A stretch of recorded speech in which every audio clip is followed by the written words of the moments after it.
spending the actual total cost. And even when you look at Chair, sorry for, I wanted to tie up, or even that were paid outside human resource integrated system. In the report, Governor, you paid through manual 85,202,776, and you paid casual payroll outside the human resource integrated system 70,338,749. This is huge amount, and therefore, when you come at variance of 539,639,79 Kenyan shillings, Chair, then the governor should assuade us not to believe that they were ghost workers that were paid. That is why they could not trace 539 million. So can the governor assuade us not to believe that the payment outside the human resource integrated system of casual and temporary employees as disclosed under note number 9, can he rest that so that it becomes easy to proceed? I yield back the mic, Chair. Okay, Senator Maruma, so that you can answer jointly. Yeah, thank you, Chair. Governor, when I look at the query, you stated that the employee cost was 3.3 billion, but then upon recasting, the total employee costs came down to 2.8 billion. And in your explanation, you are saying that it's because there was late exchequer release, and so of the previous year, and so the payment for the employees was made in that particular year, so it hiked the employee costs. But I thought if there is late exchequer release, then that figure should appear as an employee payable.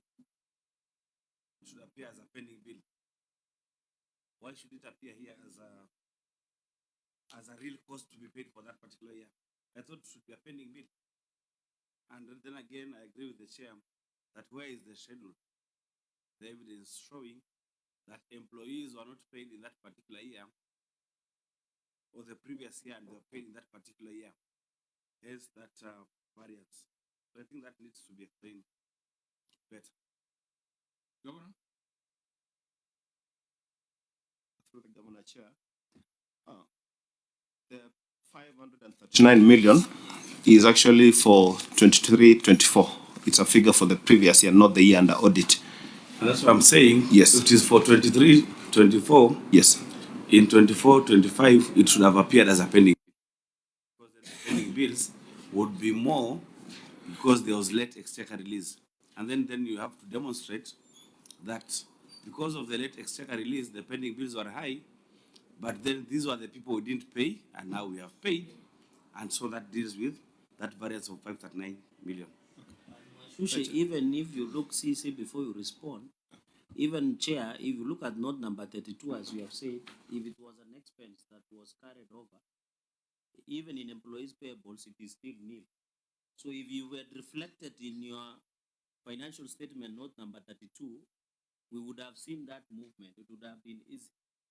Yeah, it should have been maybe as an opening balance, because it was subsequently clear.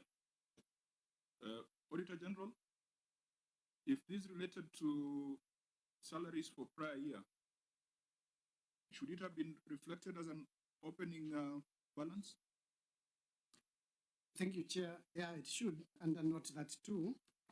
But then, because the county is transitioning to accrual, this expense should not relate to the financial year 2024-2025, because it would have gone back now to the previous year. Because what they're supposed to report now is the actual payroll cost for 2024-2025, because they are reporting on accrual now. Thank you.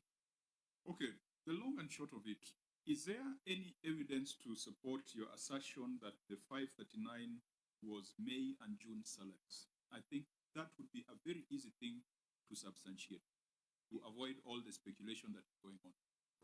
Yes, Chair.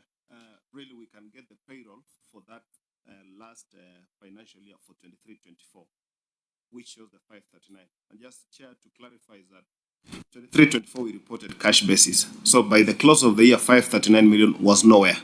So for prudence or for full disclosure, then we ended up capturing in this year because it wouldn't have been anywhere in the previous financial year because it was cash basis. But truth is, going forward, we're actually able to just show salaries for 12 months as it is. The reason why I'm frustrated is that this could be the fourth matter where you are asking to go back and get proper evidence. We started with 278 million. We went to 62 million. We are now on 539 million. You have requested for time, and generally you've requested for time.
And even the issue now of 539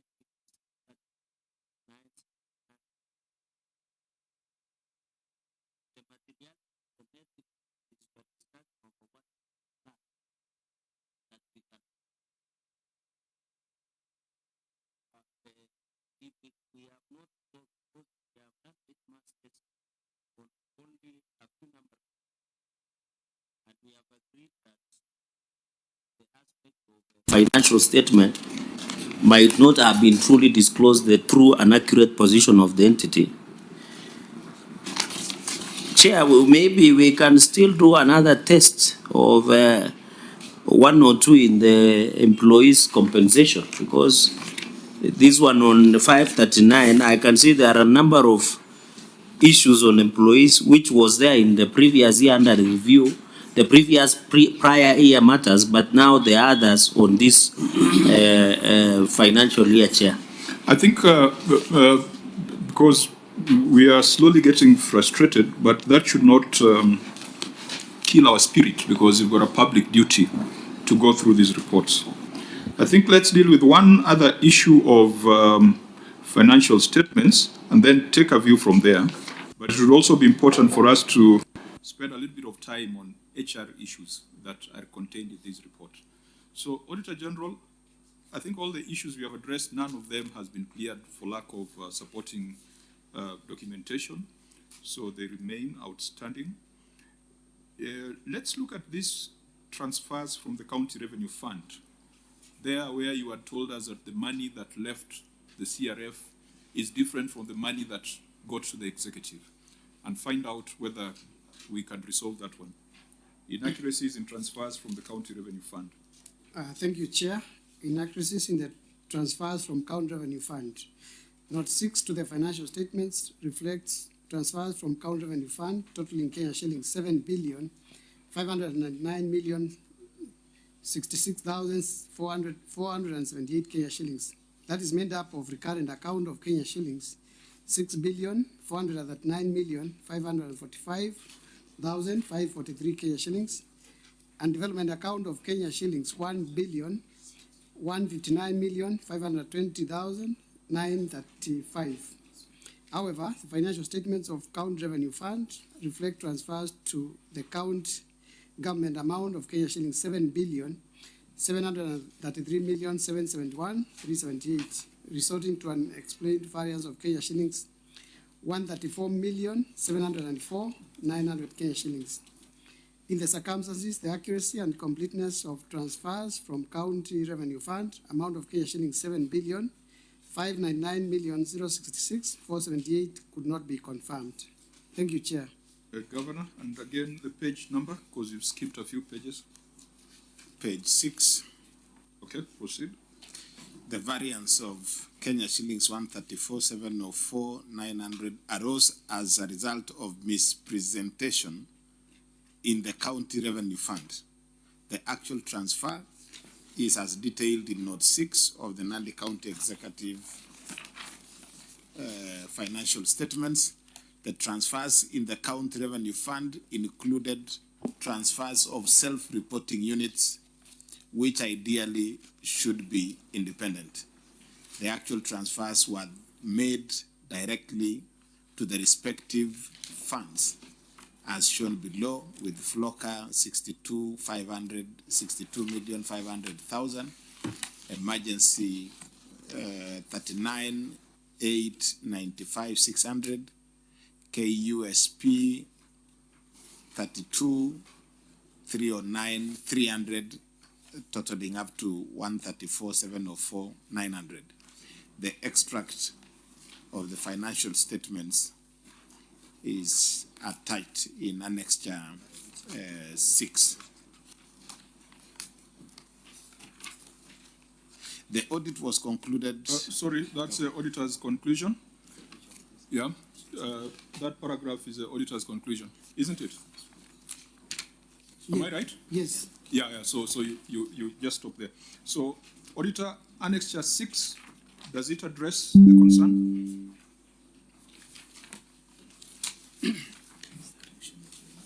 Thank you, Chair. Based on the response from the management, there is clearly a misstatement, the financial statement. So the confirmation of the action taken or the amendments will be done during the audit of the 2025-2026 financial statements. The adjustment that will be passed to correct the error. Thank you, Chair. But then, Chair, we need to understand how then the transfers were done directly to the self-reporting entities. Is it from the exchequer to the self-reporting entities? Because then, if that is the case, how this audit query is framed, it looks like there's some money that came into the account and left the account. You can see that money. So how come it's like money coming from exchequer direct to the self-reporting entities? How is it indicated in the CRF account? Why should it be captured in the CRF account? Because the gravity of your query is that money came and money left, and there's a variance. But what the governor said is that there is some money that came directly to the self-reporting entities. Directly from where? Thank you, Chair. Normally, when there are transfers from exchequer, they first hit the CRF account.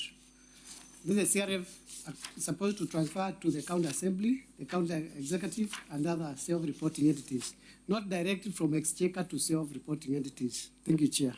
And that's why I'm asking, if there was that view of money coming into the CRF account from exchequer, and it left the account, you must have that visibility. That this money that came from the exchequer to the CRF account, and it left and went to different entities. Why do you make this conclusion of this variation, 134 million? Because like you're saying, there was less money that came into the CRF account, and there's more money that left the CRF account. Is that my reading of your query? Thank you, Chair. What we are comparing here is the amount reflected in the CRF as transfers to the county executive. And amount reflected in the account executive as amount received from CRF. The two amounts should tally ordinarily, but there was a variance between the two amounts as reported. Now, members, the governor has referred to mispresentation. Mispresentation.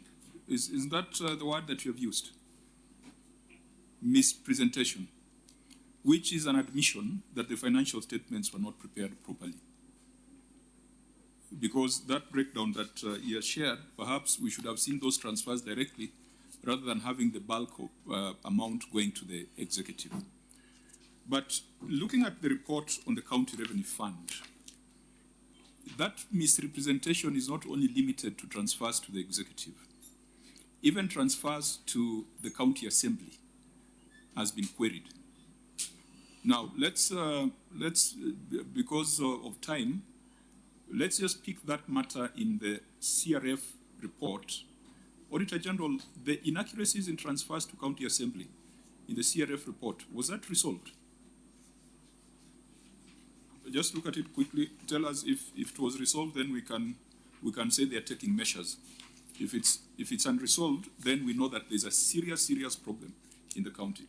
Members, I was just looking at the report on the County Revenue Fund because this matter that we are dealing with has also been reported in the CRF financial statement. And in there's also a problem with transfers to county assembly, where there's an unexplained variance of 35 million. That's paragraph number 2. There are misstatements in exchequer releases, inaccuracies in transfers to county assembly, and inaccuracies in transfers to county executive. That's the one we have been dealing with, the one of transfer to county executive. Auditor, in your view, the inaccuracies in transfer to county assembly, was the 35 million explained? Thank you, Chair. On the issue of inaccuracies in the transfers to county assembly, management concurs with the audit observation and highlighted that the cause for variance is erroneous misposting. So there is also an error there. So we have not resolved the issue. The issue was not addressed under CRF financial statements. So there was an error in your transfers to the executive, an error in your transfer to county assemblies, and obviously an error in the transfer to self-reporting units. And again, I will keep asking you this because you left us in the Senate and we wished you well in the county. Are you not worried about these errors, Governor?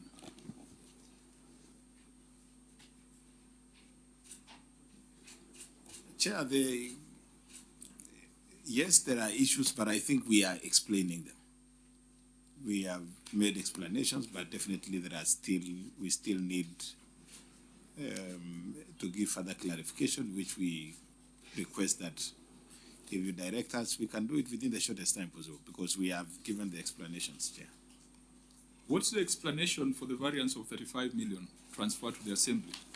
Because, again, there is a live matter. I don't know whether we still call it a live matter, but there are people in jail from Homa Bay County Assembly on a matter similar to this, where money left the executive and not all of it went to the assembly. Part of it went to private accounts. And there have been convictions. There are people who are in prison as we speak of a matter similar to this. So it's not a light matter. We need to be assured that whatever was sent to the assembly was received by the assembly, not received in the pockets of individuals. Senator Dulo, you wanted to Chair, emphasize I something? just wanted to ask whether there was a loss of funds, auditor, as a result of that transfer. Thank you, Chair. There was no loss of funds because the management has admitted that it was just a posting error in the financial statements. Thank you, Chair. What does that mean? Auditor, you also have, as much as you have a responsibility to give us assurance, I think you also have some residual advisory responsibility to the entity. If it was a misposting, it means that they inflated their expenditure, isn't it? That's true, Chair. Yeah, so how can that be something to easily explain?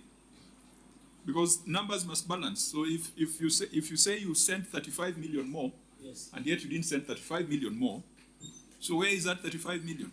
Chair, I was commenting about the issue of loss, because without evidence, you cannot say that the money went to somebody's pocket outside the what was budgeted for in the county. The evidence we have are these financial statements.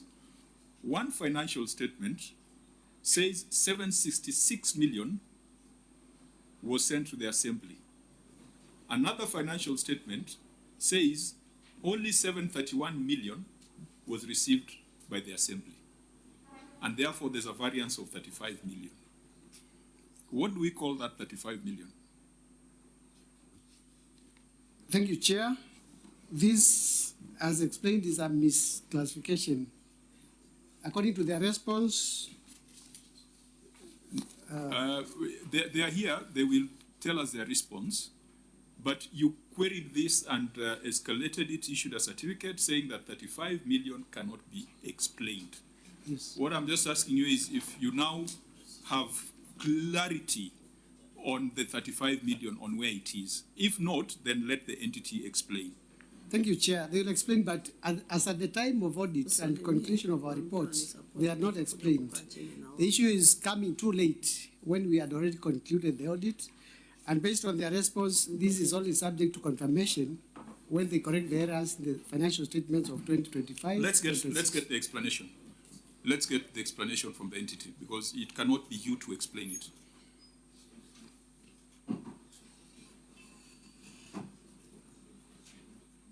So, Governor, just to contextualize it, from your financial statements, which we restrict ourselves entirely to the financial statements so that we don't bring in extraneous issues. From your financial statements, you transferred 766 million to the Assembly. But from the Assembly's financial statements, they received only 731 million. 35 million cannot be accounted for. Chair, let me ask the Chief Officer to give us an explanation on that. Chief Officer? Thank you, Chair. Through His Excellency the Governor, the true position is the amount that you transferred to County Assembly is as captured. Mention the amount. The amount that you transferred to County Assembly is 731,630,547. What about what you have in Note 13 to the financial statements?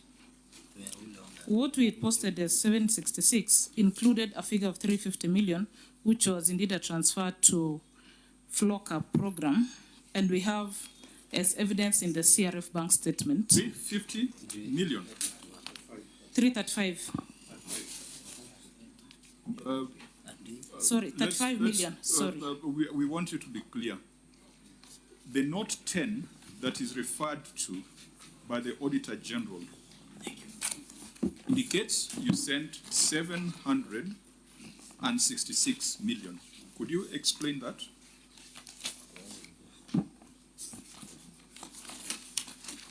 The figure that we captured in the financial statement as transfer is 766 million. That was not the correct figure. The correct figure is 731 million, giving that variance of 35 million. This was an error of misposting, as we explained to the auditors, and the figure can be traced to 35 million being transferred to a self-reporting unit, that is FLOCA. We have the revenue, the CRF statement to demonstrate the same.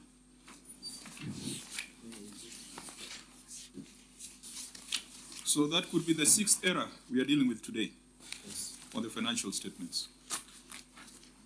I wish ISPAC was here. And even the statement, in even CRF number 1, the variance of 567,884,336,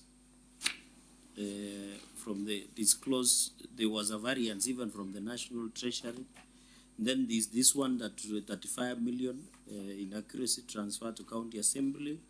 And then the interrelated, the relative to this, to the main certificate of executive of 134 is reappearing in number 3. So these errors and misstatements or misclassification is becoming too much.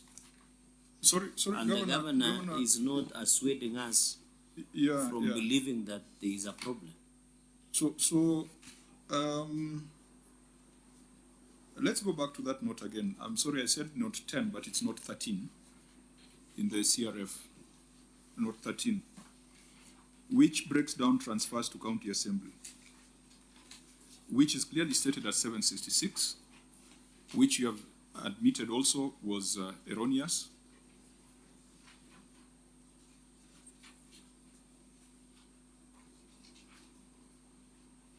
Now, in terms of correcting it, is it a subsequent year reporting correction, or how have you addressed it? Because you're explaining that no, it ought to have been 730. It ought to have been 730 what? 731. But here it reads 766. I didn't get your explanation on that 35 million. Where is it? Where it went? Can you show us in the financial statement or in the notes? Or is it something that you are planning to rectify in subsequent year? Thank you, Honorable Chair. Through the Governor, we are going to correct in the 25-26 financial statement, but the amount, the variance of 35 million can be evidenced by the revenue fund account, the CRF statement of 35 million being transferred to FLOCA account. But why would one statement be superior to the other? This one says 766 million was transferred. They are all statements prepared by competent people. So you can't tell me that this is wrong, but the other one, disregard one and adopt the other one. Now, Auditor, how do we get assurance as a Senate that the 766 we are seeing here did not in reality go to the Assembly and then, or did not leave the fund destined for the Assembly, and then it was received at the Assembly 35 million less? Thank you, Chair. We can confirm this from the financial statements of the County Assembly and confirm the correct figure that they received. Thank you. No, that one you've already stated. You're saying the Assembly received 731. The Executive dispatched 766. And they're saying it was an error, that 35 million went to a self-reporting entity. How do we get that assurance that that indeed is true? Thank you, Chair. I think with the confirmation of the management and what they have indicated as an error, we will go ahead and confirm from the financial statements of FLOCA and the other entities. Auditor, you're the one who does the auditing for the Assembly. Did you check that time when there was that variance? Yes, we checked and confirmed that. Sorry? What did you find as the receipts to the County Assembly? Is it 731 or the other figure?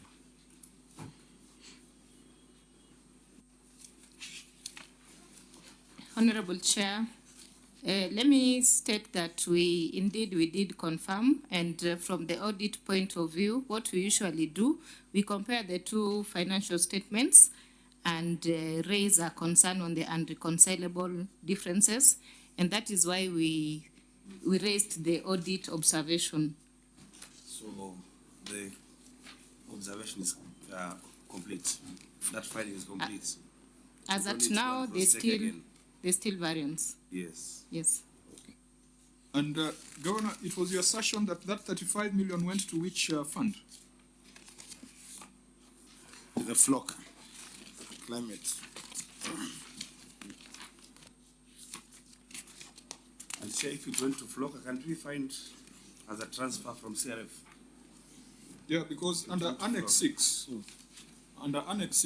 you attach certain financial statements, maybe just to help you.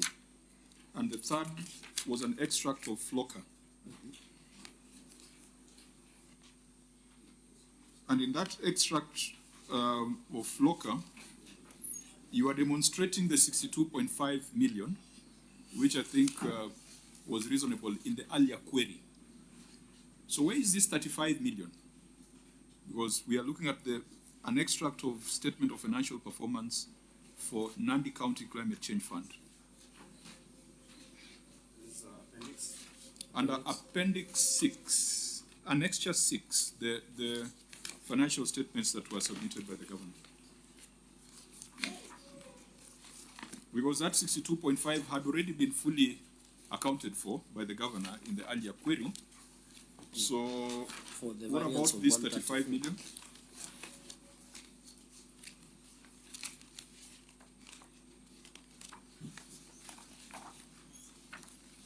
The officer who said you can clearly see it in Flocker, please help us, we can't clearly see it.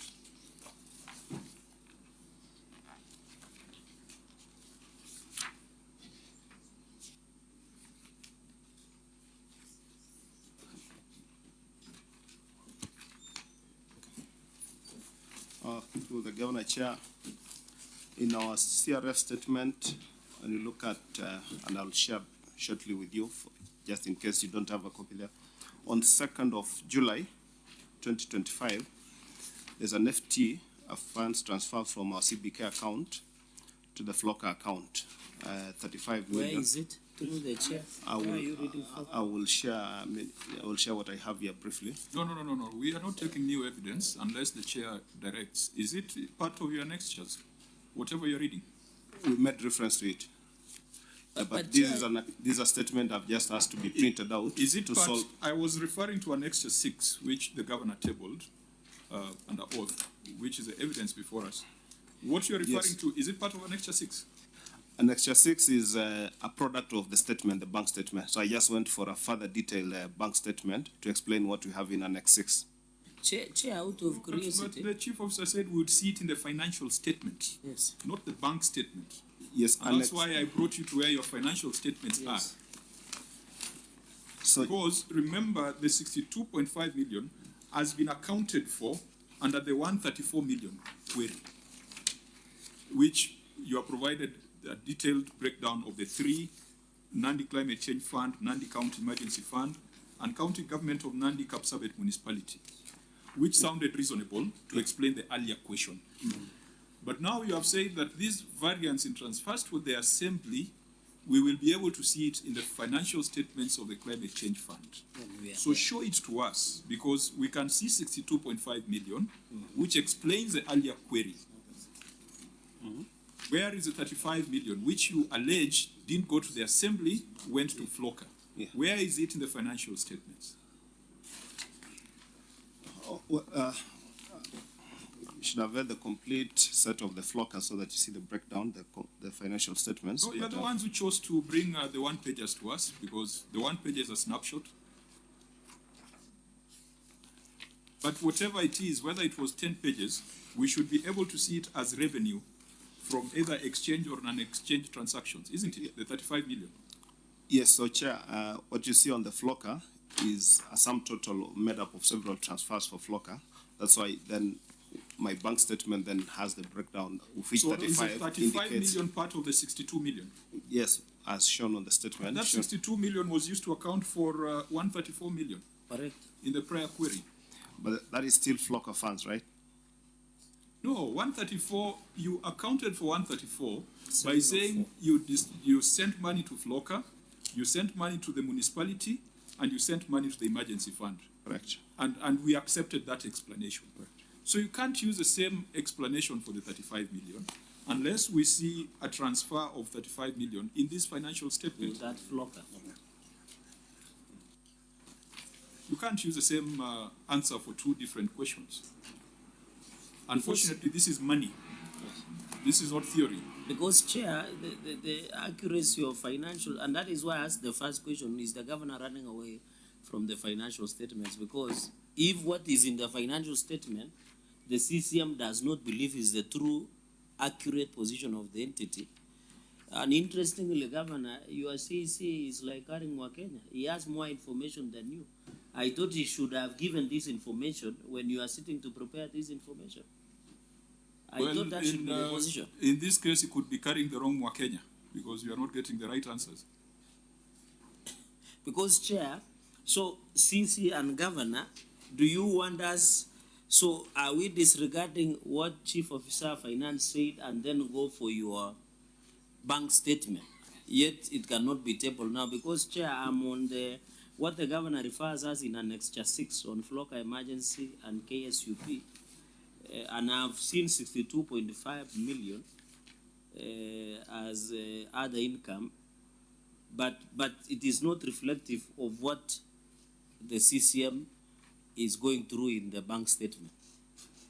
Yeah, so CC, what are you trying to tell us from the bank statement? Maybe we should give you an opportunity, but be factual and brief.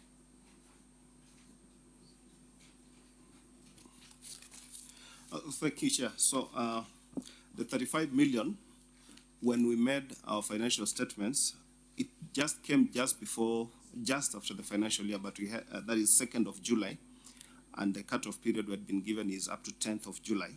So when these funds hit our account, the understanding, or since it wasn't clear, we thought this is part of the county assembly fund, so that is why the disclosure came on the county assembly side. But with more information coming, that is why on the response that we're giving is that this has then to be restated to show that county assembly is 731, not 766, and the Flocker funds should reflect this amount of 35 million, and that is an item that what were you are referring to some documents which had said we are not going to admit. What would have been their value in terms of explaining this matter? Because I know we didn't give you an opportunity. I'm asking you, those bank statements that you're talking about, what were they supposed to confirm? Just to know exactly where the 35 million is sitting. And you mentioned a date in July. Yes, 2nd of July, 2025. The disbursements to the county assembly, Governor, and maybe now we can go back to policy and practice. We would expect, if there's a budget that's been approved and that the county assembly ought to get, say, 600 and, let's say 600 million, and all the money comes, you receive your full exchequer release. Do you allocate to the assembly fully as per their budget, or you make some considerations and you reduce their allocation? We give them their entire budget. You give them the entire budget? Yeah. So in this case, in this financial year, what was the budget for the county assembly? Was it 766 or 731? 731. And in terms of payment, are you able to, okay, maybe there's no strict control where if you have a budget of 731 and you use the same vote to pay 35 million more, maybe the system does not have that control of matching budget and expenditure. Reverend, if the budget for the assembly was 731 and it's already been captured, and then they were to transfer 766, 35 million more, the system allows that? Chair, they cannot transfer money without approval from control on budgets. And the control on budget has to check what the budget, what the amount in the budget and the amount that they are transferring. So the control on budget is the one that checks whether what they are transferring and what was approved they are tallying. If they are not tallying, they cannot be transferred. Okay, Governor, I'm seeing we are getting to that time where the House sits usually at 2:30, and we try to tie our meetings to that 2:30 timing. We need to make some progress. We've dealt with about 6, 7 financial statement issues. None of them have been resolved. to the satisfaction of this committee. We are still left with question marks around the 35 million. I think we will give directions on how this matter should be handled. But if we were to push it to the next audit cycle, then there needs to be proper explanation or justification. We have asked the Auditor General whether it's indicative of loss. I think someone had asked Senator Dulo whether it's indicative of loss of public resources, and you have said you can't tell. But I've also given you a live example of a county where such operations were used to steal public resources. I think even in Migori, the EACC is investigating a matter where the money that left the executive was more than the money received by the assembly. And there was some firewall in between where money got lost. So I hope this is not the case. And members, we can apply our minds to it. And if the auditors can tell us they're satisfied, it's okay. If they're not, then it can be investigated along Homa Bay, Migori, and a few other cases where the transfers do not make sense. If you allow, in the next few minutes, we just deal with one or two HR issues and maybe take a view on how to deal with the residual matters. Honorable members, we can proceed to, we can get out of the County Revenue Fund statement and go back to the County Executive statement.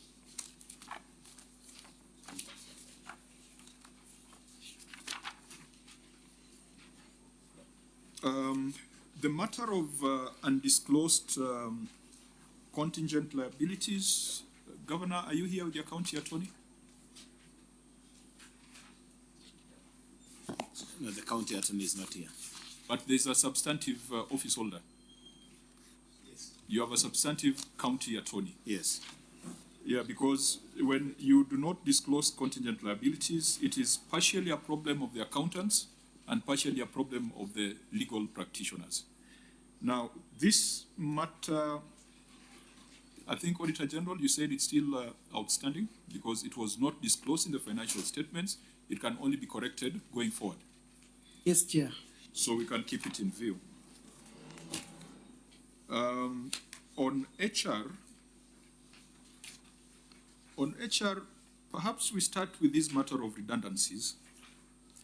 Then we come back to the issues of where there are conflict on figures. Let's understand this matter, Auditor General, and explain redundancies. Thank you, Chair. Unexplained redundancies. Review of payroll records reviewed a significant reduction in staff numbers from 4,884 in the month of September 2024 to 2,999 in the month of October 2024, resulting to a variance of 1,885 staff. Management attributed the reduction to dismissals and terminations. However, the dismissal records accounted for 1,863 staff, leaving an unexplained variance of 22 staff whose employment status could not be determined. In addition, there was no documentary evidence presented to confirm the reasons for dismissal, the due process followed, or whether the affected staff were issued with certificates of service as required. In the circumstances, management was in breach of the law. Thank you, Chair.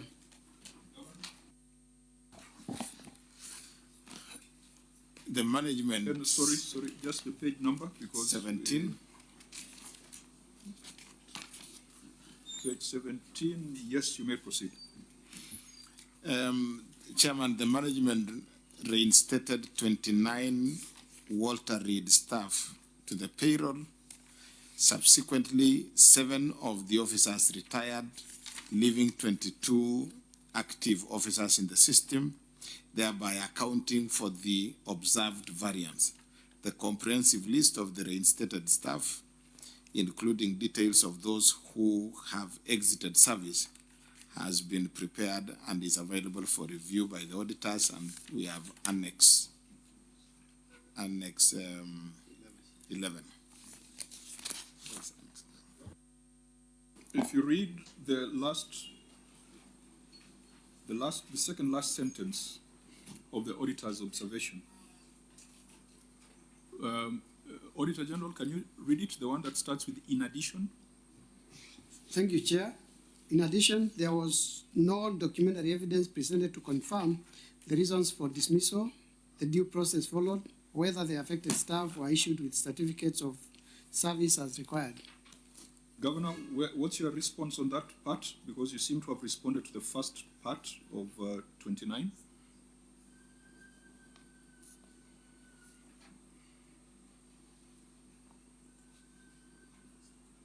Do we have anything on record to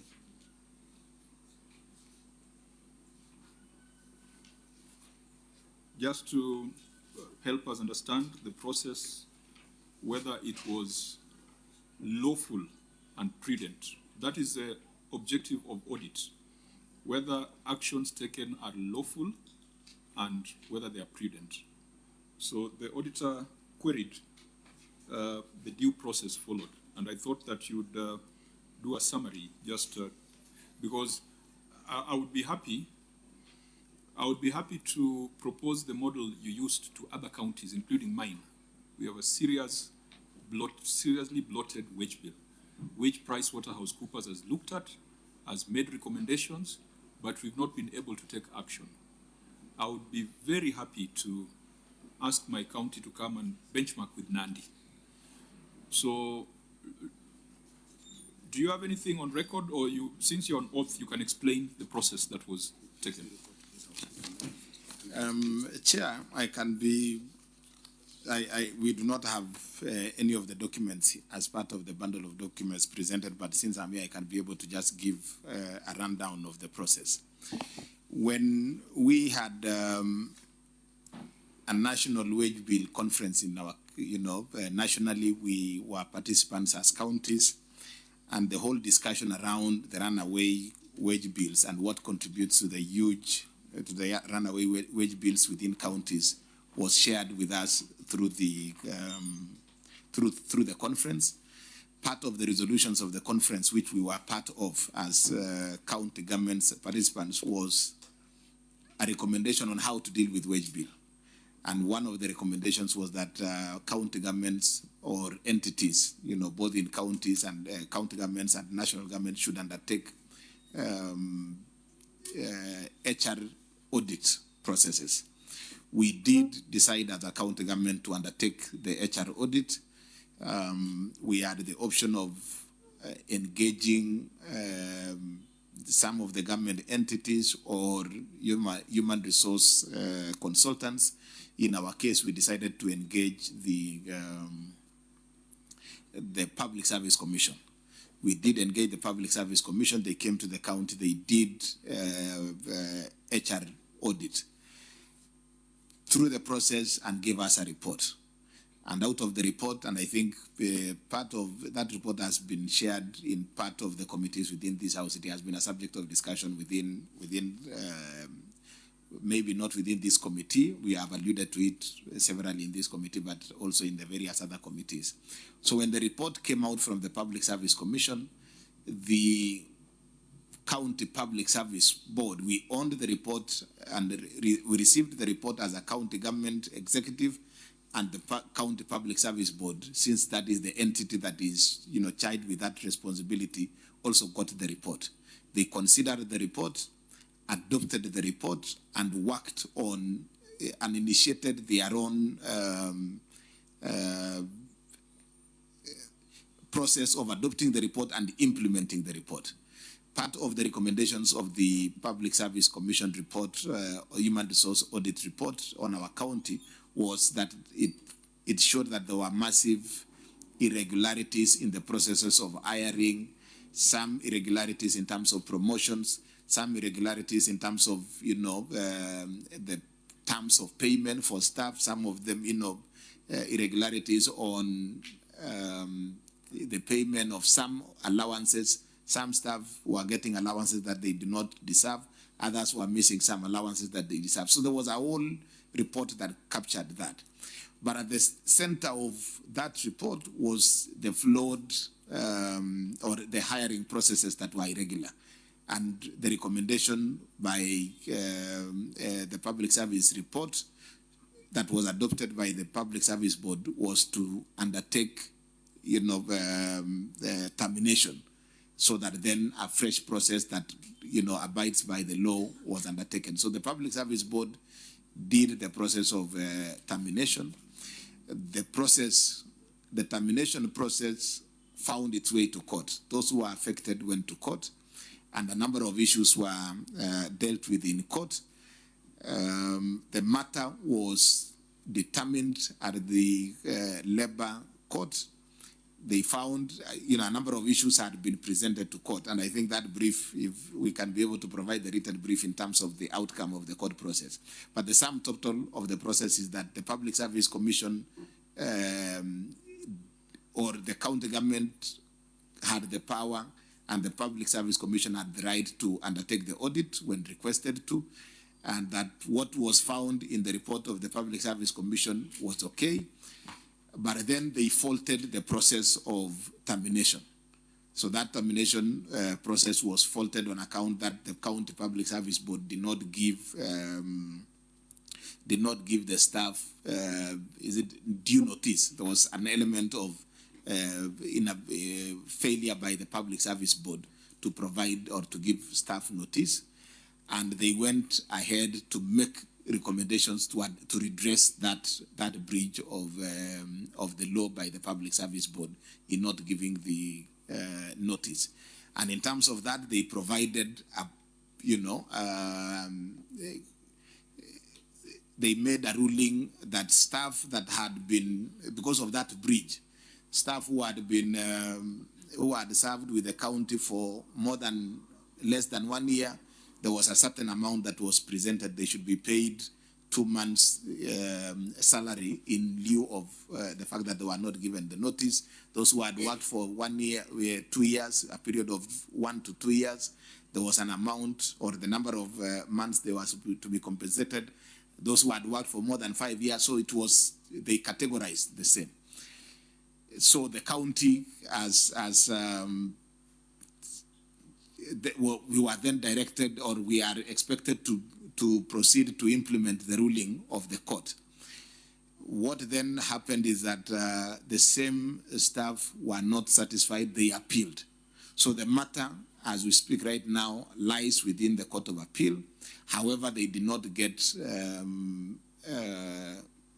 orders stopping us from implementing the ruling.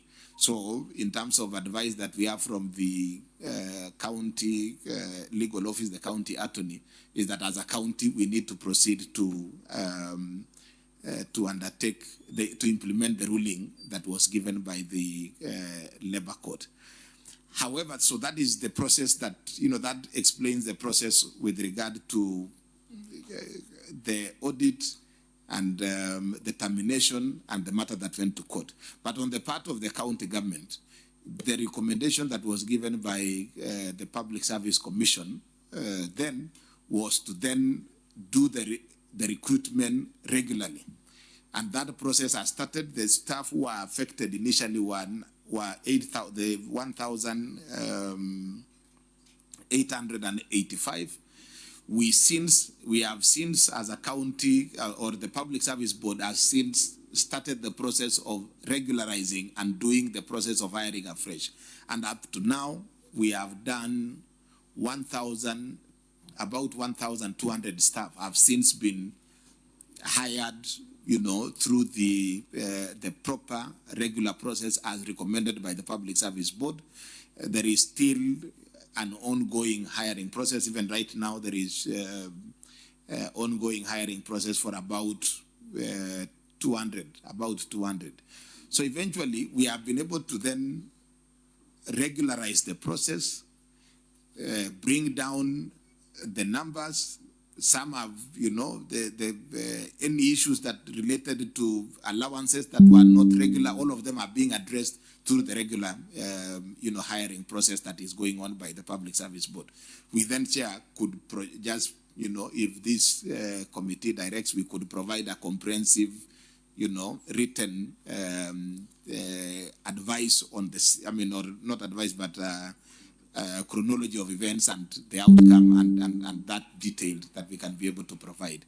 But suffice to say that, well, the matter is still, there is still an element of the matter at the Court of Appeal, but also there are good progress that has been made by the county government in terms of regularizing and also ensuring that, you know, and that has cut down our wage bill. It has regularized staff who are, you know, every staff now who was supposed to get certain allowances under the new regularized process, get their allowances as expected. So that process, we have made progress with that process to that extent. Just to guide us, what are the matters that are still before the Court of Appeal so that we don't go sub judice?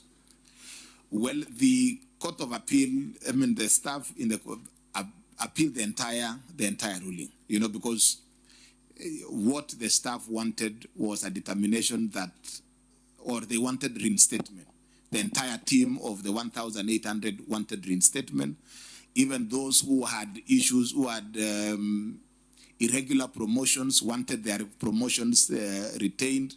Those who are getting allowances that were not entitled to them still wanted that, you know, the status quo retained, including even those who are hired completely outside a process. They still wanted the court to determine that their status as staff of the county be retained.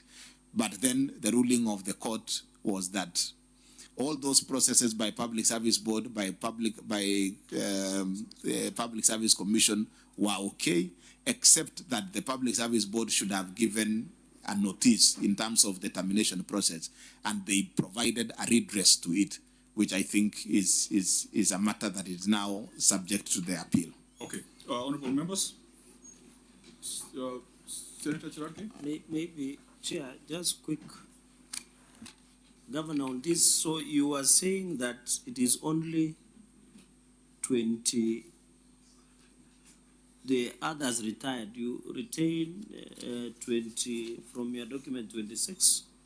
Number one. Number two, these 26 you have retained. So those are the only employees that were retained. That will be my question one.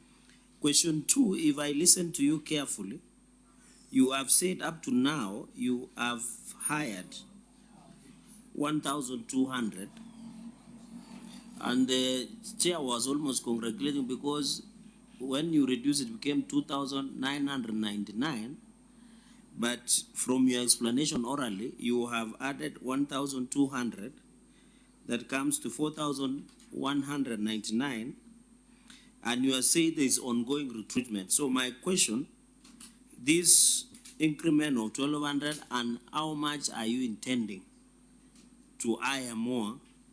Because you had reduced from 4,884. So on the retention, I know you have said it's a matter in court, and the entire lot wanted to be retained without going through the competitive recruitment process by the County Public Service Board. So were you firing these people because they were irregularly hired or unprocedurally hired, not because of any other motivation, maybe like bringing down to 35% as provided by wage bill? Or what was the motivation? Was it to regularize the process? You were hiring because they were irregularly hired or unprocedurally? Or what was it? And finally, my third question, Governor, looking at the wage bill, the wage bill after recasting came back to 2 billion and 2.8 billion that you indicated, although your financial statement says 3.3 billion. So what is the implication of this additional recruitment of? And then Governor, if I remember right, I thought it was in August 2024 that the termination happened. And I thought at that time the pay slips has been issued. Does it mean those people, when their contracts and services were terminated, a date been paid? Chair, I yield back the mic. Those are my three questions. Senator Maruma? Yeah, Chair, mine would be to the Governor. Number one, how has the laying off of the staff affected service delivery, especially on the essential services like, hospitals, ECDE, revenue collection? Has the laying off affected revenue collection. Number two, is it Senator Cherargei who said that this matter is still within the radar of ESC? If so, then what is ESC investigating? Number three, Chair, you must have done then your linear programming. You must have done that to determine your staff establishment. So, because you're saying you are continuing to employ, so are we likely to employ until again we overshoot the 35% threshold? Chair, can I add so that, Governor, I don't need to come back? I've seen most of these people you retain are people in health sector, especially Walter Reed. So what is the fate of the universal health coverage staff?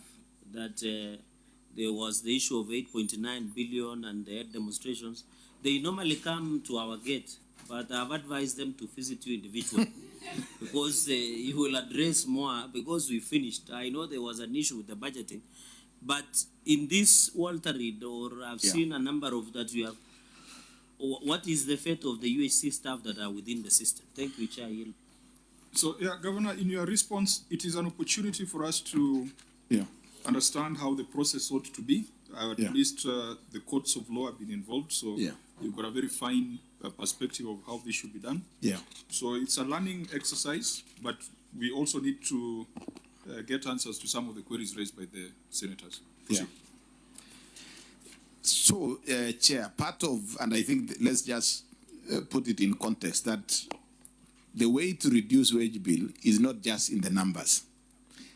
It is also in terms of the terms of service. For example, one of the irregularities that was raised by, that was part of the irregularities that were shared by the Public Service Commission report was that some staff were hired not at the entry level. So you have a staff who is joining service, the job is required, the position is needed, but the person, instead of coming in at the entry point, the staff is, engaged at a higher job group. So the person earns a salary that he should be earning after 2-3 promotions as an entry point. So already, if you deal with that aspect of correcting the entry level, you already reduce even in terms of the staff emolument. Some staff, for example, under health, we have a cadre of staff that are entitled to health risk allowance. Some are entitled to extraneous allowance. There were staff who ended up enjoying some of those allowances that are not entitled in that category. So when you correct that issue, even by retaining the numbers, you are still bringing down the wage bill because you have, you have released some of the, some of the allowances that they were being given or they were earning, yet they were not entitled to earn that allowance. Some people had, some irregularity that came out, that was brought out was the fact that some people got promotions, accelerated promotions. The promotion is supposed to be every 3 years, somebody moves, a job group higher. You have somebody who was employed 3 years in service, 2 years in service, but has moved 3 job groups. Fraud, so to speak. So by addressing some of those issues directly, you then are able to bring down the cost of wage bill, even without reducing the numbers. So one of the issues that came out was that particular one, that when you address issues in terms of even the job group, in terms of the entry level, in terms of the allowances, even with the same numbers, you can still be able to bring down the wage bill. However, one of the other issues that came out was the hiring necessary? How did you determine that you needed, for example, Chair, my senator has mentioned health. You have, how many nurses do you have? What is your, one of the questions that we had was we didn't have an approved staff establishment at the time the hirings were going on. So we were told that that process is regular on account of non-existing or non-approved staff establishment. One of those recommendations was for us to work on an staff establishment. We actually proceeded on, worked on it. We now have, so that these ongoing hirings that we have had are as per the staff establishment that has been approved. Every So the hiring was, in terms of the decision as to how many staff will be hired by the end of this entire process, I can't be able to give that number as at now. I said that we have a figure of about 1,200 as at now. And I think, if you gave us the opportunity when we do the written, submission on this particular matter, we can give a little bit of accurate figures. But for us, really, we are now hiring on the basis of an approved staff establishment. Two, that the process is being done openly competitive. Previously, you would have people engaged without an advert, without interview. So there was serious fraud around that process. Now we are doing it as provided by the HR policies. We also didn't have HR policies. We now have. We didn't have scheme of service for some of the cadres. We now have some of those scheme of service. Some of them we were using old, or the Public Service Board then used old scheme of service when there is a reviewed new one. I will give you an example. Previously under the Transition Authority, staff, for example, ward administrators and sub-county administrators had a very unique scheme of service. Now that was reviewed subsequently, and we now have a standard scheme of service. We no longer have, specific job description of ward administrator, sub-county administrator. They are all administrative officers. By even changing that alone, the staff who are affected, you bring down the cost of, the terms of service. So there is a whole, raft of issues that end up helping us in addressing the issue of the wage bill. But then there are questions that my senator raised on UHC. If you look at when the Public Service Commission did a report, they said that, for example, all these staff were employed without an advert and a process. But there are certain staff that under Walter Reid, staff who are working within our county, but they were being paid by this program, the Walter Reid program. When the program closed, there was a whole discussion between the Ministry of Health and the counties that these staff who had been employed by Walter Reid and they were in the payroll of Walter Reid, offering critical services to the county, needed to be absorbed because the work that they were doing in the county was continuing.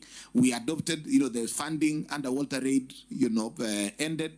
Those services were brought back to the county. We continued to fund them as a county government, and under that MOU and the agreement with Walter Reid, the staff were going to be transferred to the county. So when the Public Service Commission did the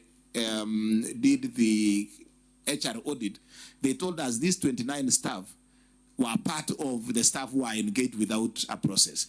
But then we ended up explaining to the Public Service Board that these 29 were from the Walter Reid program, and there was a process. The Walter Reid had done a competitive process, engaged them, but when they transferred the job to us and the mandate to us to deal with those items that Walter Reid was dealing, this staff also joined us. So basically, we then had to take them back to the payroll because there was a process through which these staff were engaged.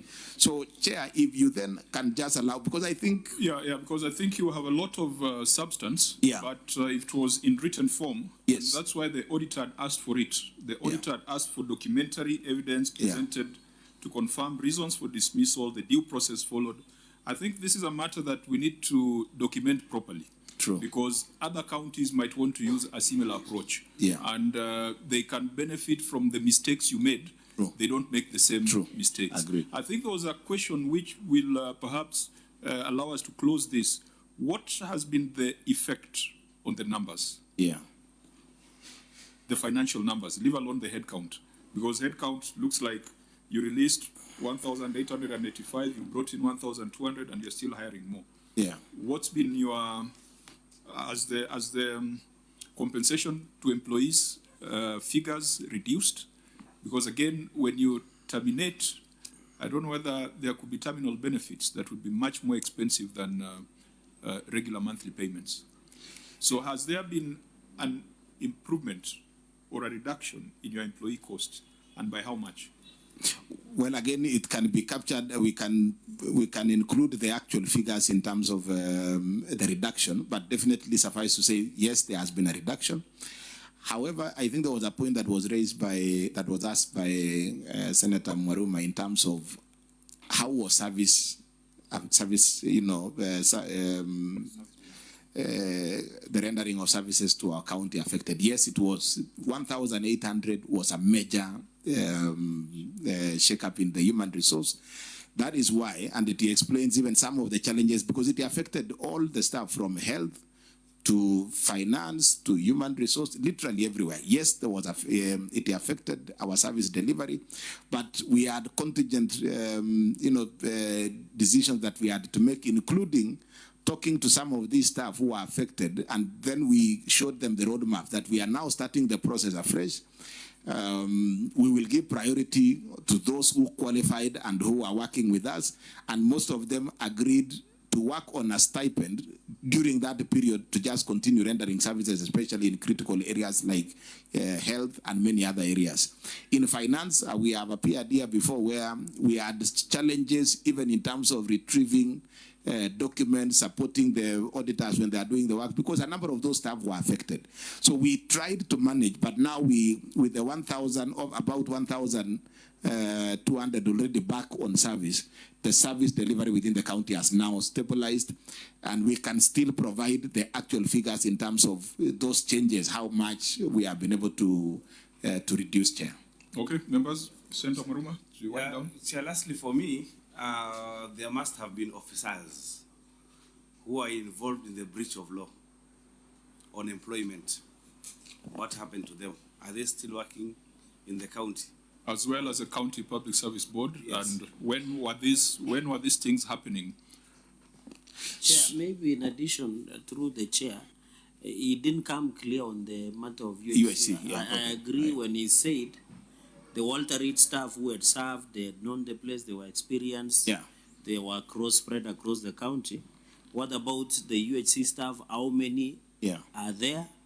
And what is Nandi individually, because its own entity, doing to ensure that the UHC in Nandi are absorbed and they are able, among these, because Governor, I believe in this addition 1,200 or the more you're hiring, at least the priority should be the health sector. Yeah. So, Chair, maybe I yield back the mic. So two things. There is, and Senator, let me just explain this. The UHC, we appreciate that this House has helped us to address partly the UHC staff, because these are staff that an allocation, and I think ours was about 100 and something. I can't get the exact figure, but I think 100 and something. The Ministry of Health gave us the numbers. Every county was given a number that you need to hire. About your allocation is about 150, others 200, others 250, for you to address the gaps that were existing in counties in terms of human resource for health that time when we had the pandemic. So the agreement was that the counties carry out the recruitment, the Public Service Board carry out the recruitment on behalf of the Ministry of Health, but the Ministry of Health would pay the salaries. So we did hire, the recruitment process was done by county governments, through the public service boards, but the payment and the budget remained at Ministry of Health. The discussion now has been to move that budget to the county government. And two, so that the payment of salary is done by the county government for the staff who are working for county government under UHC. Then the second question was move the staff and also move the payroll, or move the payroll and the funds. So what you have done as the Senate is to include a conditional grant for the amount, the 8.9 billion through the conditional grant. And the discussion was that we need to put these staff who have worked on contract into permanent and pensionable, which we said we agree with that, putting them on permanent and pensionable. But the way to put them into permanent and pensionable is by including their salary as part of the shareable revenue. So that in the next financial year, if you put it as conditional grant, it then means it has to be budgeted every financial year. Our position is that if you then have to budget every financial year, it only means then you shouldn't have ideally put them on P&P, but put them on contract of 1 year renewable when the money is received. Chair, allow me to interject. Yeah. Governor, does that explanation make you comfortable? Because, you know, these are people's children. Yes. They are our brothers. They are our sisters. They have stayed there for 6 years on contract, not knowing what should happen to them. You know, this UHC stuff. You have been employing nurses, I know. Yes. In those 6 years. Yes. You are not considering them. Yeah. Do you think it's a good explanation to say that because you don't have equitable share to hire the UHC staff, because you are getting just grants, that should leave them out? It makes you very comfortable as a human being, as a governor. Really. I want to give... Maybe let me add, I thought in the IBEC, which is chaired by Professor Kithure Kindiki, a good neighbor of More fire. More fire. He's excited because he knows Kindiki might be the president in 2032. So, and he will be the Farouk of that time. So, Chair, what is automatic order? No, it was on a lighter touch. Yeah, let's just get back to the report. Yes. Yeah. I wanted him to be alert on what I'm about to ask. People go to Western of late. Order. Governor yesterday endorsed another candidate.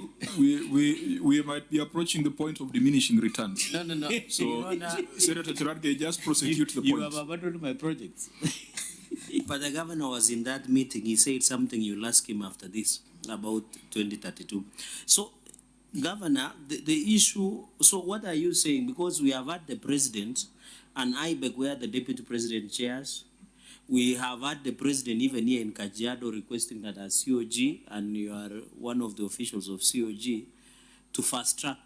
While I agree, as a Senate, the 8.9 billion should not have been a conditional grant, which we are ready to rectify when the House resumes sitting. So you have given a lot. So do you, what is it that you have said that the payroll, you know, there were gratuity interest that needs to be paid to these 7,600 staff. So what are you telling the UHC of Nandi? And the allocation of 8.9, although conditional, which we will go and rectify, are they be given priority when the hiring is, or you confirm them? Because you have gone on record that the County Public Service Board did interview them and gave them the opportunity. Because, Governor, you have to appreciate, from 2020 to now, when they used to fight COVID, it's so painful. They have families. I'm told some of them are depressed. Some of them have lost their wives and husbands. Some of them cannot educate. Some of them cannot pay rent. So some of them might even miss going to heaven because they become hopeless. So, Governor, what are you telling the UHC from Nandi so that you transfer that to your colleagues in Council of Governors, and so that whenever you meet, you don't need to mention Chair, Mwaruma, myself, and Sifuna. You just mention about UHC. So what is it? We just want that silver bullet. Okay. That we can take home with it. Fine. I think there are specific questions. Of course, there are broader issues of policy. Maybe if you can make your response very brief. I was hoping that we'll be done with this meeting by 3 o'clock, but I can see that time is running faster than we are. So, brief response. So I think I'm very straightforward. We sat in IBEC and agreed that the resources need to be in equitable, in the shareable revenue, so that it's for perpetuity, you know, that the resources are available in perpetuity. We also agreed in a summit that should be the case. We even sat in joint meetings between COG and Ministry of Health, agreed to even write a joint letter to National Treasury that amount needs to go into shareable revenue. That was agreed, and if that was undertaken, since there was nobody who was against it, you know, even the National Assembly initially, because some of their representatives, we have interacted within those forums. Everybody agreed that was going to happen. When we saw that the figure did not find its way to the shareable revenue, for us it took us aback, because why? And this is something that all of us have agreed. It secures the money for the future. So our thinking is that if we just sorted that should be able to be an obvious, and the transfer, or not transfer, but the confirmation of this stuff from contract to permanent and pensionable is an easier process because we already hired them. You know, I think it's just through a feasibility, suitability process, just a small process because in any case, they were recruited competitively at the time they were being engaged for the contract. And I do not want to, so that is the position of COG. It makes a lot of sense. I agree with it. However, I think that even as we deal with these issues that we are now handling at converting that amount into the shareable revenue, I already have a roadmap to convert, you know, the ones in Nandi into into P&P, because I agree for sure. When we have hired we have hired several other nurses, you know, after with the UHC staff being there. We didn't give them priority because they were already on payroll anyway. So we were looking for additional staff. So if you brought in any staff who was on UHC into a number that you are recruiting, it only means that then you would have you would not have achieved much because you are getting somebody who was already working for you, though being paid by Ministry of Health, and you engage them now, that yet you cannot replace the UHC because the window to replace the UHC had gone. So these guys have suffered for sure. And I think for me and for my county, I can speak for myself, there is already a process because I have no reason to doubt that you as a Senate will correct that issue on the 8.9 billion that was given. So I'm in the process. I have already discussed with the Public Service Board, and I think there is a process being undertaken. And within maybe a month or two, even with or without the addressing of that challenge, I think I'm working on something within the county. I think the other direct matter relating to Nandi that has not been addressed is the officers who are responsible for the mess you're clearing, the County Public Service Board responsible for that mess. What is being done to them? There were two... Including, sorry, Governor, yeah. Chair, and also the payroll managers. Yes. They must have been a narcos-like and of executing, because if the County Public Service Board, the people in charge of payroll, yeah. it is a cartel. Yes. It sounds like a cartel. And so that also the governor can answer all the questions. You know, when counties are employing, they can employ a fresh graduate to be a director, job group, Yes. Yet when you are in the main public service, you have to reach toil and moil. Yes. Like engineers, for you to reach chief engineer, you must have worked for very many years. Are you comfortable when you employ fresh graduates as directors? Okay, start with the question of fact on what's happening to the officers, and then conclude with the last one on opinion. So I mentioned the matter in court, which was a labor issue that was taken by the staff who were affected. However, we also then did invite DCI and the EACC as a county government to come and, when the outcome, after the report came out, some have been taken to court. Others are still being under investigation by EACC, and you are better placed as a committee to find out from EACC, because, a number of staff have been taken in for questioning. Some of those public service officials who are affected were on interdiction. Some of them are on interdiction, courtesy of the process that have happened. So the DCI is seized of the matter. EACC continues to investigate the matter. A number of our staff who are affected have recorded statements. Some of them are on interdiction, and I can give also that full brief. But I think in terms of the level and the status of the investigations and the case under EACC, we'll find out from EACC because they sit here. Around which year were these things done? That was 2024. The termination was in 2024. But the processes... Irregular recruitment? It happened from, because we gave them, the Public Service Board did investigation from the time devolution started, from 2013. So all these hiring... continued to happen under your watch? Yes, some of them happened under my watch, yes. Yeah. Did it involve some of your close allies who I know them personally? Sorry? Did it involve when you I expected you to give us names, especially when you said there were officers who are rising quickly in promotion in job group. Did it involve some of your allies? All the staff in the county are my allies. You know, these are people we work with. But really, it's a criminal process. I mean, I can't just name names of people here, but I think the whole process was, you know, is being investigated. A lot of them have been called in for questioning, writing of statements. Some have even been taken to court. So really,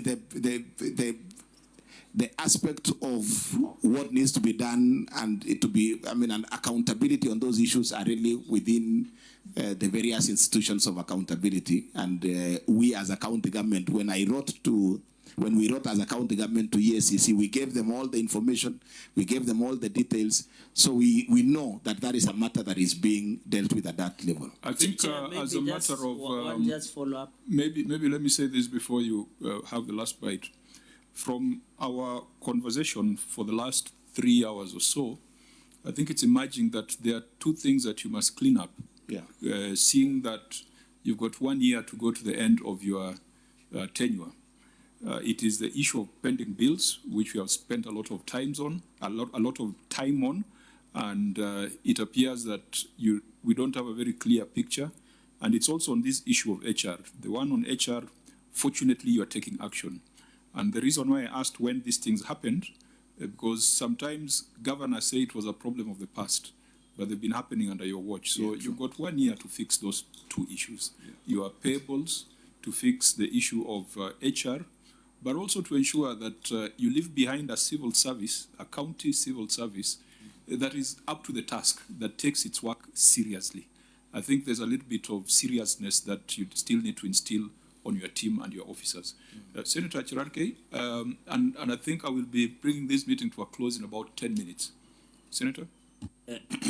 Chair, maybe Governor, on the issue of interdiction and administration of administrative action, if maybe let's say payroll manager is interdicted for 1 year or 6 months, one, how many officers you have interdicted, and then number two, what is their fate when they resume? Because maybe they were the payroll manager, they were in charge of human resource.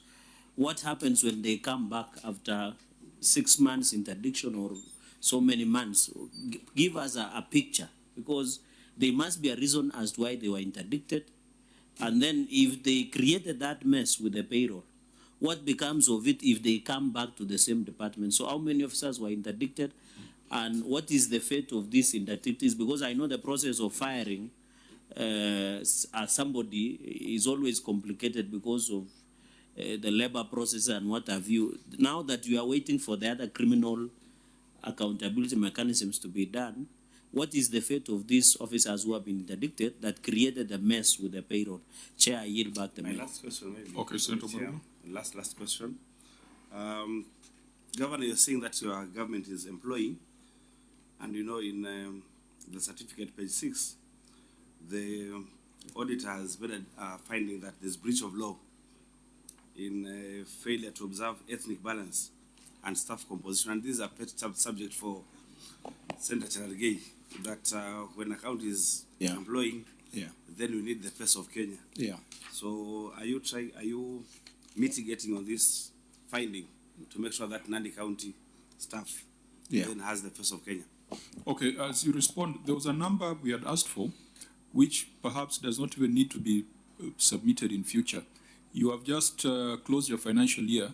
I think your officers could have a picture on how much have you spent on compensation of employees in 25-26 compared with 24-25.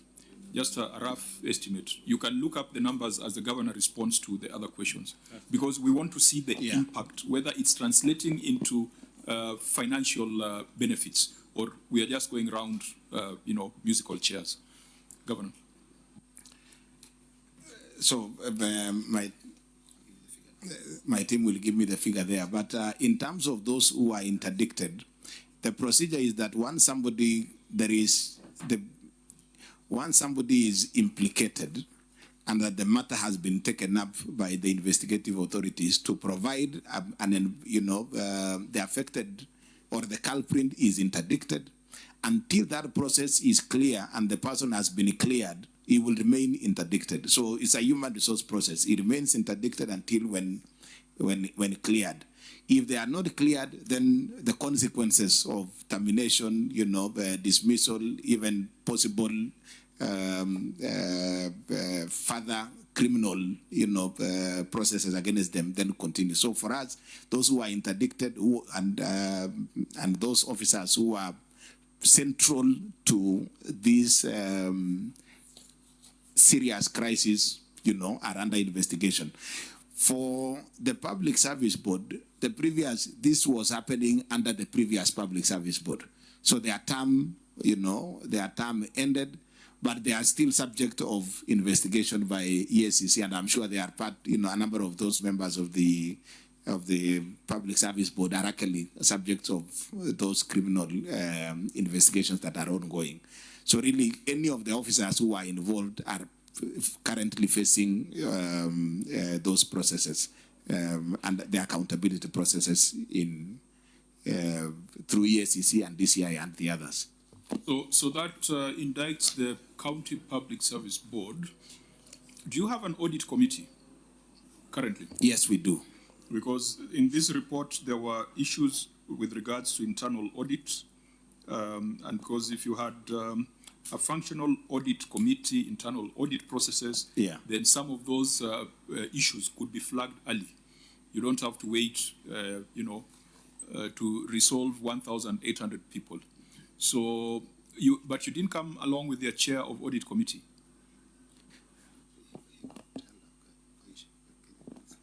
So he had been invited, he was not able to come. But there's a substantive audit committee. And there's an internal auditor. Yes. Have they done the internal audit charter? Yes, they have. Okay, so Auditor General, you'll test that when you go to the ground. Now, members, there are many issues on HR. I don't know whether they got the numbers. If you haven't gotten the numbers, then we might want to get those numbers at our next meeting or at the next substantive audit. We have not addressed ourselves to the issues of projects because we spend too much time on financial reports, which we have come to a conclusion that there are serious misstatements and inaccuracies. There are projects in this report. Chair, maybe before we move to projects, what about this payment of salaries outside human resource integrated system? It's a substantive material figure, 155,541,525 million. That is number 5 on page 7. And then on projects, because I know you had agreed because of another meeting you have for tomorrow's entities, if the committee will find it magnanimous, we can... So is it possible that I propose we end it here and maybe give the governor opportunity to appear to another time to look at ROR and the projects? There are so many issues that are before us. So, Chair, can I request that if we have to end it with number 5 on salaries outside human resource integrated system, then if the committee, because the people of Nandi really want to know how projects are, their status, when are they going to be completed, whether they have been completed, and also I would be very keen on receiver of revenue because I know the revenue potential of Nandi should be 1.4 billion as per the CRA. Would really want to know how the 18 revenue streams that are in Nandi are doing. So, Chair, maybe if committee finds it, we can look at this human resource because it's a very serious issue in the projects. I think I take your proposal. Let's look at the payment of salaries outside HRIS, and then we'll take a view on the remaining issues on whether to reinvite the governor or whether we go to Nandi or whether to push the matters to the next audit cycle. But whatever the case, owing to the serious issues of misstatement and inaccuracies in financial statements, it would be important that we have another session with the governor so that those numbers that were not explained to the auditor and the numbers that have not been substantiated in this meeting, we can get a firm grip on them. So, Auditor General, read your finding under payment of salaries outside HRIS. Thank you, Chair. payment of salaries outside human resource integrated system. The statement of financial performance reflects employee cost amount of Kenya shillings 3,372,701,751 Kenya shillings as disclosed in Note 9 to the financial statements. However, review of records revealed that the county executive uses both HRIS and manual Excel sheets in processing of payroll. The total employee cost paid outside HRIS was Kenya shillings 155,541,525 Kenya shillings, made up of manual payroll of Kenya shillings 85,202,776 Kenya shillings, and casual payroll of Kenya shillings 70,338,749 Kenya shillings. This was contrary to Section 1.5.1 of the Treasury Guidelines through the Financial Accounting Recording and Reporting Manual, which requires that each county government department is responsible for populating the IPPD with the information contained in these documents, issuing each appointee with a unique payroll number from the system and providing the appointee with a letter of appointment. In the circumstances, management was in breach of the law. Thank you, Chair. Governor, your response and the page number. The employees who were paid outside... Page number for avoidance of doubt? Page 16. Okay, proceed. Employees who are paid outside the HRIS Kenya system are those who are still awaiting personal numbers to be processed since the request has been made and forwarded to the Directorate of Personnel Management, DPSM. Immediately the payroll numbers are received, they are moved from manual payroll to the Human Resource Information System, payroll system. According to the circular of the circular dated 20th of December 2019, the Ministry of Public Service in January 2020 rolled out a new system to facilitate in allocation and activation of payroll numbers, which delayed the allocation of these numbers. It is noted that as at 30th of June 2025, the staff on the manual payroll had not been incorporated into the system, and therefore the management is working towards achieving full transition of the staff to the HRIS system and ensure that all payroll data is managed through the system and adhere to the guidelines of the public service. The county payroll unit has forwarded requests for processing of the payroll numbers for all the staff who were being paid outside the payroll system, outside the payroll to the Directorate of Personnel Management. Thank you, Chair. So you make reference to Annexure 10. In Annexure 10, if you look at your fourth paragraph,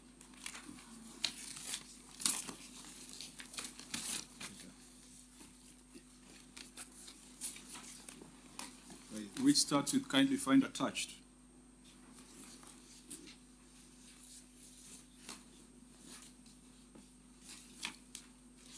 Yes. What does it read?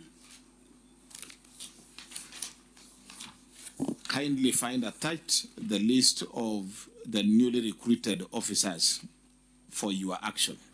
Do we have visibility on the number of officers involved and whether they make up the 155 million?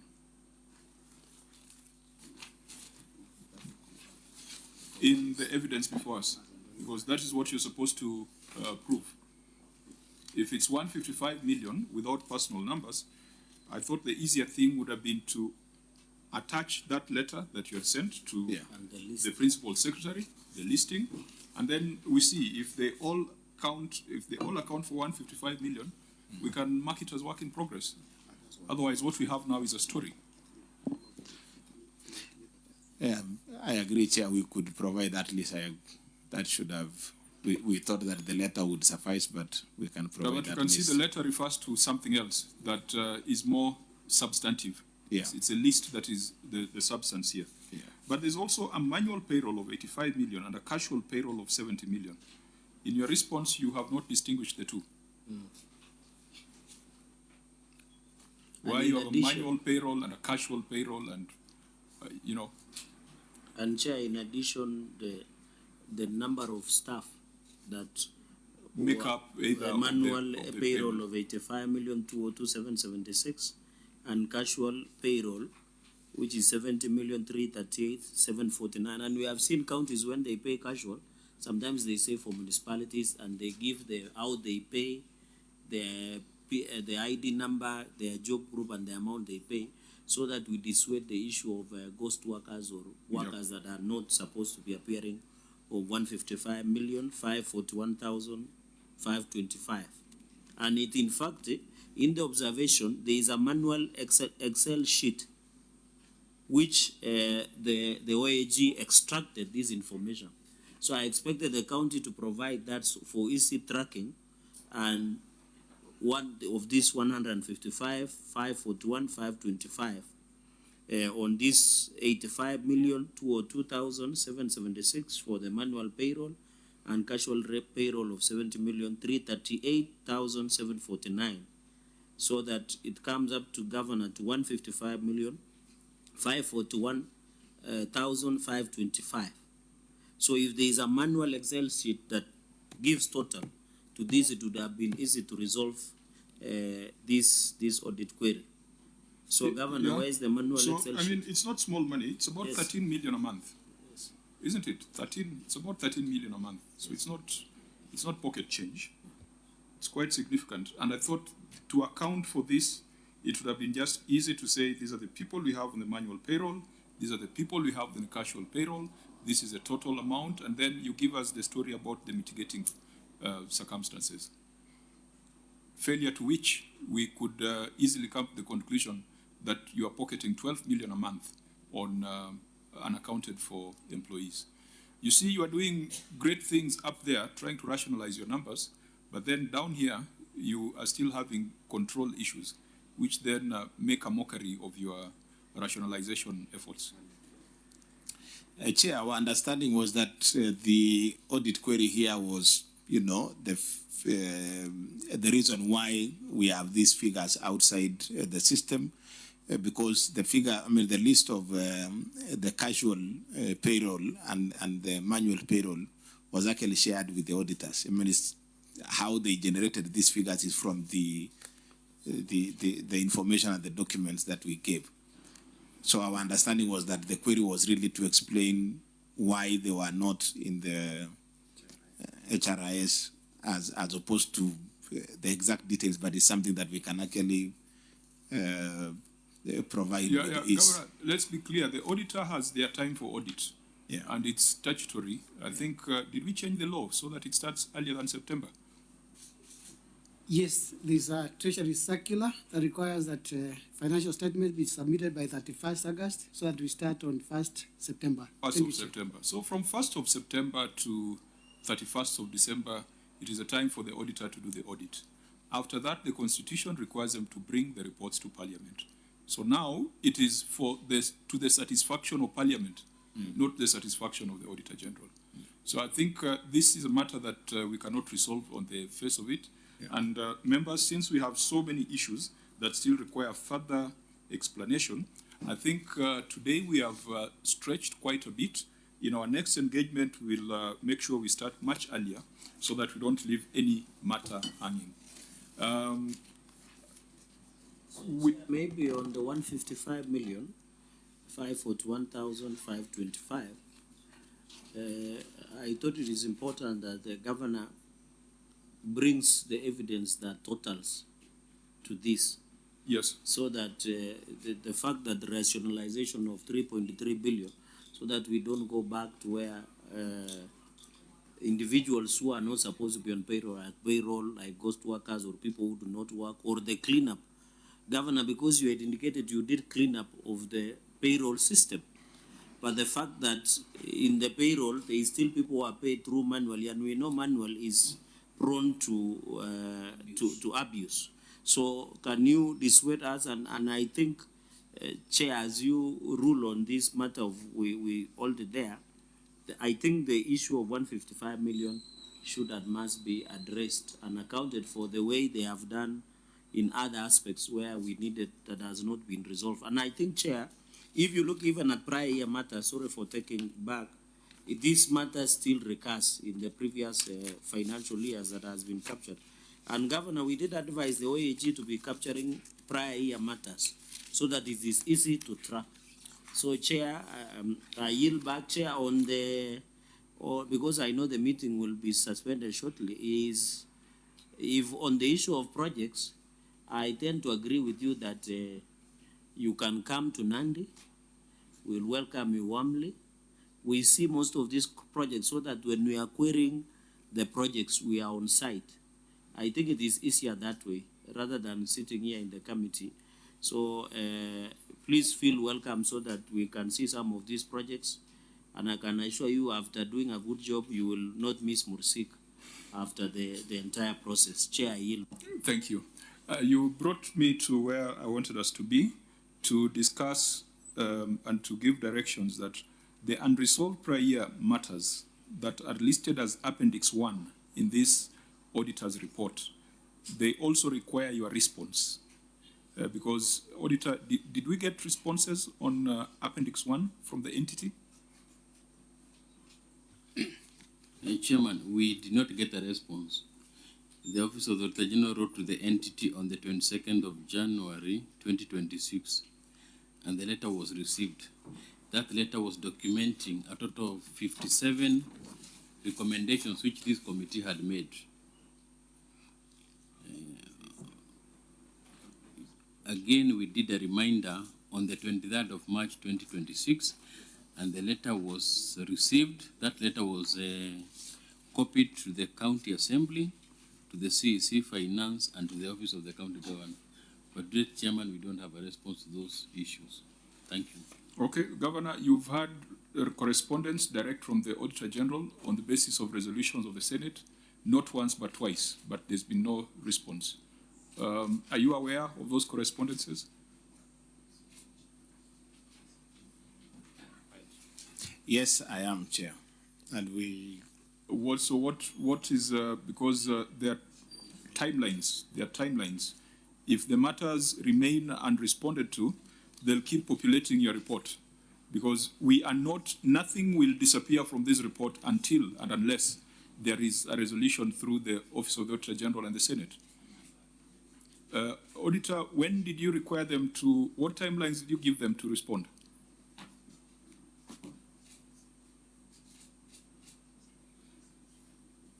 And we had given them 3 days from the date of that letter.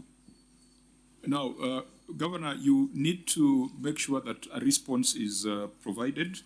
And if the auditor had given you 3 days then I think we might, we don't want to extend the time, but when we give you the notice for our next meeting, we hope, we will also be directing that you file your responses on prior year matters. Yeah, I think that's so that we don't set fresh timelines. Already the auditor gave you timelines which have lapsed. So prior to our next meeting, you will also provide a detailed response on the very many issues that are listed here. On HR, there were about 14 issues, almost 14 issues in just one department.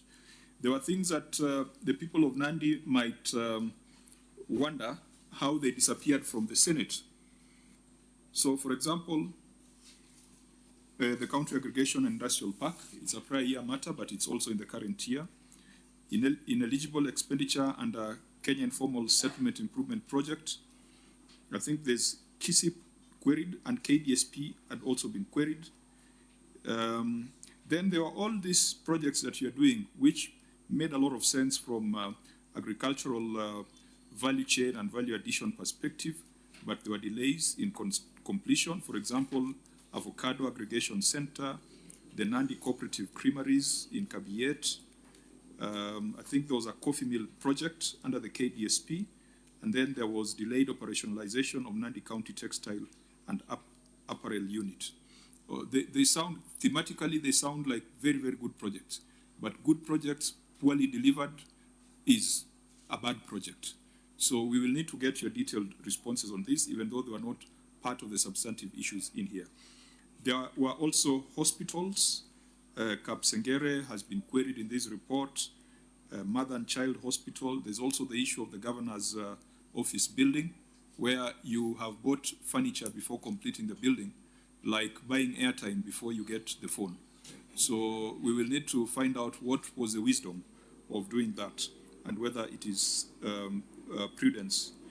I think those are some of the things that we should ensure do not get lost until they are completed, until they are delivered, and until there is value for money.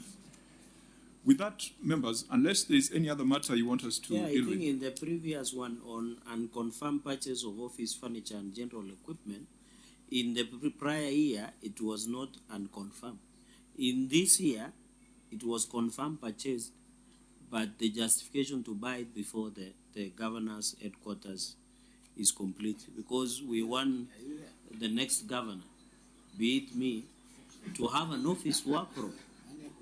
And you know, I'm used to how efficient offices are in Nairobi, so I want the best office in Kapsabet. Although I've seen my brother governor has been changing colors of paint, but I want him to fast track. I've seen he has put capros, fencing, but it needs to be finished before the next general election, which is less than 1 year. You sound like you are an interested party in this particular subject. Of course I should be, because I'm the protector of devolution, and one way is to have a functional, convenient, working office. Even for a governor, if he finishes now, before he leaves office, so be it, so that that efficiency can be improved for service delivery. I think members, these are things that might require us to have boots on the ground. It would be nice for us to go just have a look, and I think I'm convinced that maybe our next interaction with the governor probably should not be Nairobi. It should be out there in Nandi, so that we go around these projects, all these agricultural projects, and see whether what is on paper is the same as what is on the ground.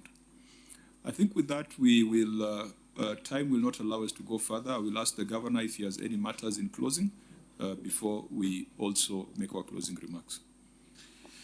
Chair, I think I would just join my senator in saying, I think, visiting the ground and coming to see some of these projects makes a lot of sense. Again, a lot of progress has happened. A lot of those projects have actually been operationalized. I want to confirm to my senator, we should have declared conflict of interest on that matter a little bit, or interest that he hopes that he can be the next tenant in the county headquarters, that I will have used it at least for Governor, 6 months. Ambition cannot be conflict. It would only be conflicted if it was a service provider. Yeah, but proceed. Yeah, I want to confirm to him that I hope that I will also be able to use that office. Actually, part of the office is being used now. I am sure in another 1 month or so I should be, and if you find favor in visiting our county, basically that is where we will receive you. But Chair, I have noted all the issues that have come up in this engagement, and I confirm, and I want to commit to address and abide by the directions this committee will provide. Thank you, Chair. In the interest of time, we will donate our time to Senator Chirarge for the closing remarks.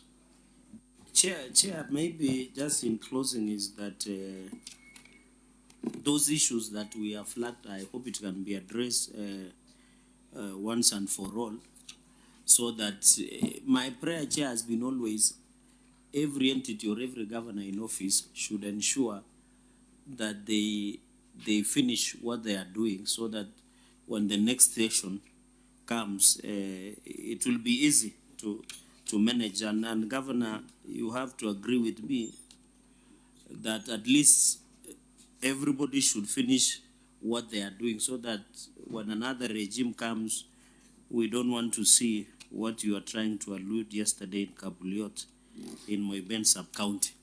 Secondly, Chair, you have noted in terms of materiality, this, I have been tallying the amount that remain variant and unresolved.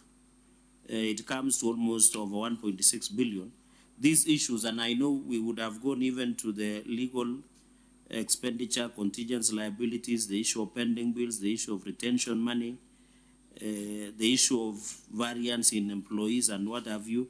We really want to ensure that this 1.6 billion plus will be resolved and ensure that the people of Nandi can pinpoint. On the issue of projects, I agree that when we visit Chair, we can create a circuit because like Kapsengera is next to Vihiga and Kisumu. We can do within Kapsabet town, just to sample a view, even defined, if we can do it with Wazingishu, Chepteroi sub-county when we are doing the Wazingishu because that is near Chair, and a number of other projects, it would be very important, including the one we have alluded to, Kapsabet County Referral Hospital. We were with the Committee of Health, and then, but we were looking at the services that is provided by county, but it's important that we can visit some of these projects. So I believe, Chair, that let us go on the ground and look at some of these projects, be it the ECD, be it the health sector, Chair, and many others. So Chair, I really want to see these things complete. And Governor, all these multi-year, this is your last year in office, these multi-year projects should and must be completed so that we begin in a clean slate and give value for our people. If, personally, I don't have a problem, Chair, if Governor ensures that Chepteroi Sub-County Hospital Phase 3 is completed and functional, we say amen. If other projects within the county, Kapsengera and the rest, even I used to see is one, the Kobujai, where is local trading center, be completed and functional and people can access services, we want that to be completed. So, Chair, mine is just to say that and hope to see you in Nandi. I know you are our neighbor. I hope to see you in Nandi. And if we can do most of these things, our people in Nandi will appreciate. And to welcome my brother Mo Fire. I know he has been fidgeting. You know, the reason today he has not been speaking is what he has been observing over the weekend. But I want to assure him and to assure Professor Kindiki we are with him until end time. So maybe Governor has a different opinion, but we will cross that bridge when we reach there. Chair, with those many remarks, allow me to rest there and kneel back. Thank you, Senator. I think just to conclude it, we were not able to deal with issues on the receiver of revenue, even though the brief we got earlier from the Parliamentary Budget Office also shows that there is a problem there. When you look at certain revenue streams, like land rates are reducing, parking fees is reducing significantly, market fees, property rent, such that the 771 million that Nandi collected, were it not for hospital fees of 385 million, then perhaps the performance of Nandi from a revenue perspective would be described to be much below average. But we shall have this discussion when we come down to Nandi and also deal with the other projects. And I hope by that time, the issues of financial reporting, misrepresentation and misstatement, we hope that that will not recur in the audit cycle that is beginning now. For the professionals, please, please take your jobs a bit seriously, because the politicians, the governors will come and go. It's just the other day that Senator Sang became Governor Sang, and it's now 10 years. But as a professional, you should make sure that you offer a service that can transcend the political leadership. And you can only do that if you demonstrate utmost competence. I think keeping books in a county government, once you've got the CPA certification, should not be a challenge. And I'm looking forward to a future where we will be crying when you get a qualified opinion, you feel like hanging yourself. Because that's how it is in the private sector. You're supposed to have an unqualified opinion. A qualified opinion is not a badge of honor. It is an indicator that as a professional, you are falling short in certain areas. So in as much as we will push the governors as the CEOs, we will not hesitate to assign professional and individual culpability and responsibility to the professionals who fail to measure up to the standards With that, we come to the end of today's session. This meeting is adjourned. We meet tomorrow at 9. At 9, okay. 9 is okay. Yeah, by notice, as you will notify us. Yes, Chair. Thank you. We wish you a safe journey back to Nandi.